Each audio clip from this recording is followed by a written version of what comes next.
Let's look at what is needed to build our projects. Firstly, we'll want something to place our components on. One deciding factor will be what components are to be used, which of course will depend on the project to be built.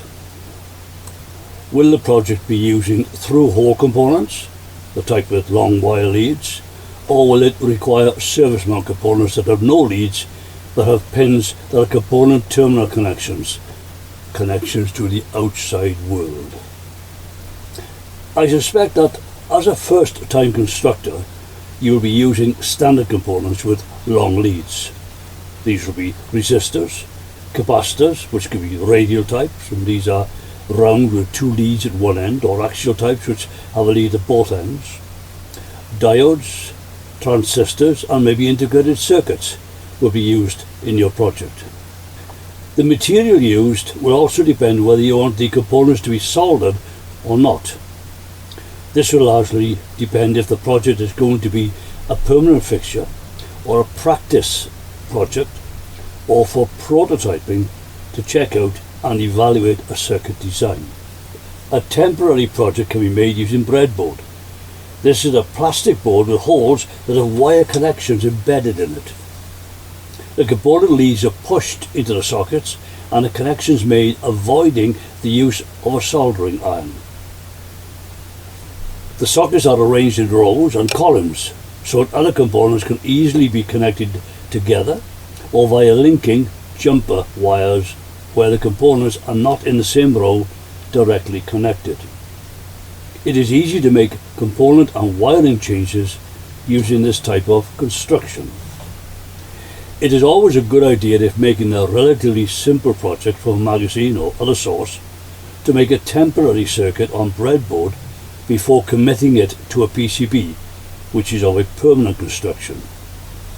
Most, if not all, circuits in professional magazines, Practical Wireless, Radcom, RSGB and ARRL handbooks, are considered accurate in their designs and are tested before they are published. I cannot vouch for the same as found on the internet. Most are okay, but some are not. And without experience of circuit design, it is difficult to say which ones are okay to build. Another type of board is called perf board, and is simply a paxillin or similar material with holes or perforations. The components are pushed through holes, and the connections to the component leads on the other side are twisted together, or a jump wire attached and twisted, and then either left as is or soldered for a more permanent connection. Soldering the components in the perf board makes it difficult to remove the component if changes and modifications to the circuit is required. Another form of solderless wiring is by using wire wrap. This is an easy way to produce a circuit to use several ICs, integrated circuits. There are IC sockets that are available for that purpose. There are two types of wire wrap, one for standard wire and another one for fine insulated copper wire.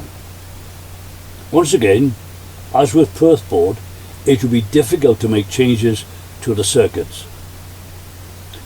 With wire wrapping, although there is no soldering, several turns of wire tightly wrapped around a square pin for the best contact makes it difficult to remove. Verboard, or strip board as it is also known, is very useful, but the components and any wiring needs to be soldered to the copper tracks. The standard verboard is made of paxillin or fiberglass or other types of compound. There are variations where they are grouped in sets of tracks, but the standard types has rows and columns of tracks all running in parallel that are 0.1 of an inch, which is 1/10 of an inch, or in PCB terms 100th thou. That also equals 2.54 millimeter. So that dual inline ICs, PCB relays and other components can be plugged in and soldered. The PCB is used as the final project.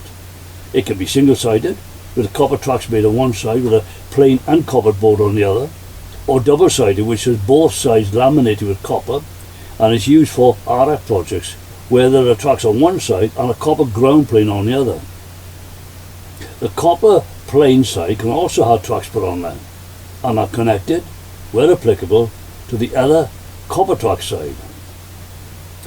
Commercially, there are multi-track PCBs, but this will be beyond the radiometer, unless he or she is professionally involved in making.